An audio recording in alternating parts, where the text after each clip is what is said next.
China landslide buries dozens in Yunnan province. Taiwan says 6 Chinese balloons flew through its airspace. 4 survive charter jet crash in Afghanistan. Thousands march against French immigration bill. North Korea claims to test underwater nuclear-capable drone. Oldest ever dog has title suspended.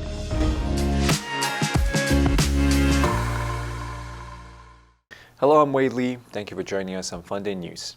It is Tuesday, January 23rd, and here are your top stories.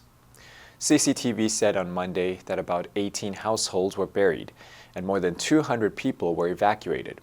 Authorities launched an emergency response involving more than 200 rescue workers as well as dozens of fire engines and other equipment.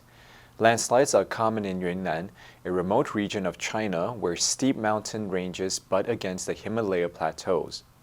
Monday's disaster occurred in a rural area surrounded by towering peaks dusted with snow. Temperatures in Zhenxiong hovered at around -4 Celsius on Monday morning.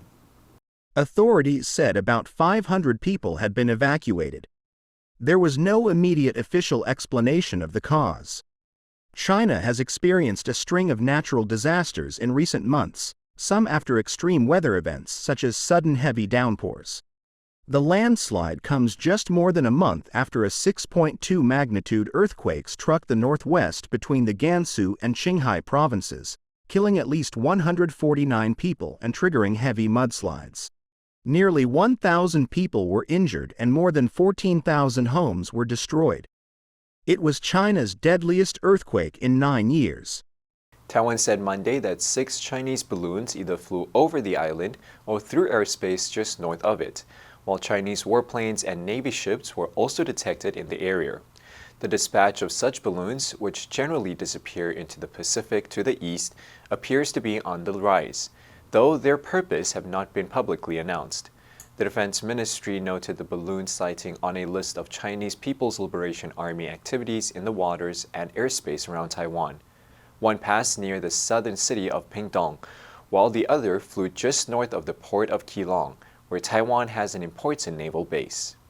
It remains unclear whether the balloons have an explicit military function, but they appear to be part of a campaign of harassment against the self-governed island, which China claims as its own territory and has vowed to reclaim by force if necessary. In the lead-up to Taiwan's presidential election earlier this month, China had been stepping up such activities, along with its rhetorical threats, though Beijing's threats are generally seen as backfiring. The Defense Ministry said, between Sunday and early Monday morning, 4 Chinese warplanes and 4 Navy ships were detected around Taiwan. Taiwan's military monitored the situation with combat aircraft, Navy vessels, and land-based missile systems. Russia's aviation watchdog said on Sunday 4 people survived the crash of a charter plane bound for Moscow in northern Afghanistan, citing the Russian embassy there. And it said the condition of 2 other passengers on board was not yet clear. 2 Taliban provincial officials said 4 survivors were now with Taliban administration officials who had reached the remote mountainous site of the crash. They said that 2 other passengers had died. The Taliban administration's top spokesperson said the pilot of the plane was among 4 who had survived. The crash on Saturday took place in a mountainous area in Badakhshan province, some 250 kilometers northeast of Afghanistan's capital, Kabul. Rescue teams were dispatched to the remote rural area that is home to only several thousand people. On Monday, the chief Taliban spokesman, Zabihullah Mujahid, posted videos on X, previously known as Twitter, showing the 4 rescued crew members. He said they were given first aid and were being transferred from Badakhshan to Kabul.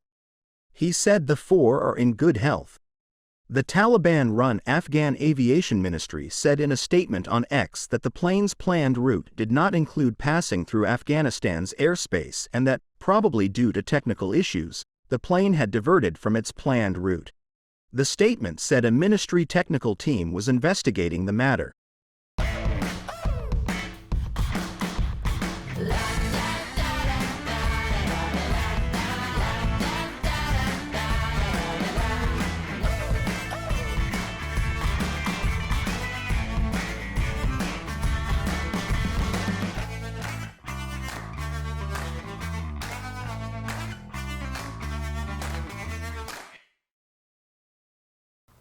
Tens of thousands of people marched across France on Sunday to put pressure on the French government ahead of an expected ruling by France's Constitutional Council over a highly contested immigration law.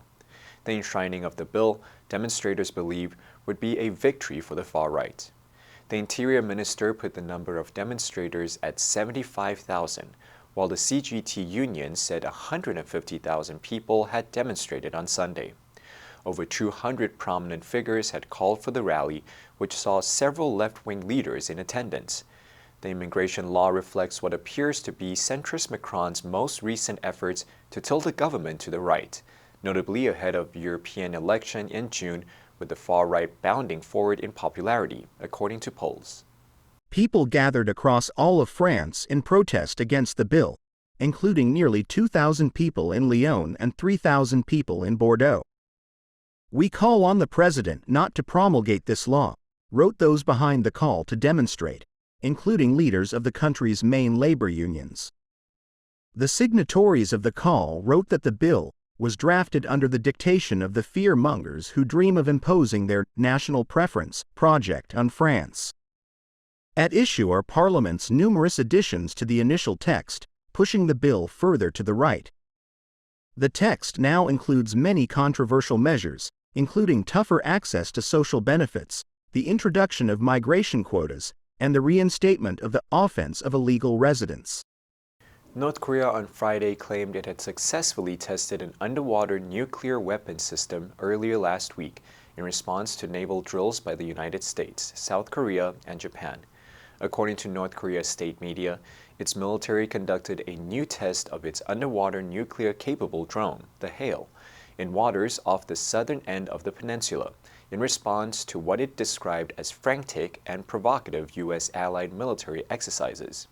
Following tests of the HALE system last year, North Korea's state media said it could carry a nuclear warhead that could create a radioactive tsunami, though analysts at the time said Pyongyang offered no proof. North Korean state media on Friday did not show evidence for the success of the latest test, but warned the U.S., South Korea, and Japan of the catastrophic consequences of their actions. South Korea's Joint Chiefs of Staff said the U.S.-led trilateral naval exercises were conducted to advance the deterrence and response capabilities to North Korea's nuclear, missile, and underwater threats. In just the past month, North Korea has been stepping up military activities, including firing hundreds of artillery rounds into waters near a disputed border between North and South and testing what it said was a ballistic missile topped with a hypersonic glide vehicle. The world's oldest ever dog, Bobby, who died in October, reportedly aged 31, has provisionally lost his title as Guinness World Records investigates his age. The spokesperson said, "While our review is ongoing, we have decided to temporarily pause both the record title for oldest dog living and ever just until all our findings are in place." Bobby's age had initially been confirmed by Veterinary and Medical Service of the municipality of Leiria, which said he had been registered in 1992, while SIAC, a Portuguese government-authorized pet database, verified this, according to GWR's February announcement of the record. He was reportedly 31 years and 165 days old when he died in October. However, suspicions began to emerge soon after Bobby's death regarding the evidence that reportedly proved his true age. Bobby's owner, Lionel Costa, who said he was 8 years old when his dog was born in 1992, told GWR in February that there were many secrets to the dog's extraordinary old age. He was a purebred Rafeiro do Alentejo, a breed of livestock guardian dog, according Costa. Rafeiro do Alentejos have a life expectancy of about 12 to 14 years, according to the American Kennel Club. The previous record holder for oldest living dog and the oldest dog ever was held by Australian cattle dog Bluey, who was born in 1910 and lived to be 29 years and 5 months old. The answer for yesterday was C, priorities. You need to get your priorities right. Did you answer correctly? Now let's delve into the news of China landslide buries dozens in Yunnan province. Number 1, plateau, 高原或稳定期，停滞期. Inflation has reached a plateau. Number 2, towering, 高大的. Hagrid seized Harry and Hermione and hoisted them off the path behind a towering oak. Number 3, steep, 陡峭的. The path grew steeper as we climbed higher. Next, we have a multiple choice question for everyone to practice. Which answer would you choose? You can write your answer in the comment section. The correct answer will be announced tomorrow. And that's all for today's Funday News. Be sure to tune in to Funday News from Monday to Friday and click the link below to join Funday for free. I'm Wei Li, your host. I'll see you next time.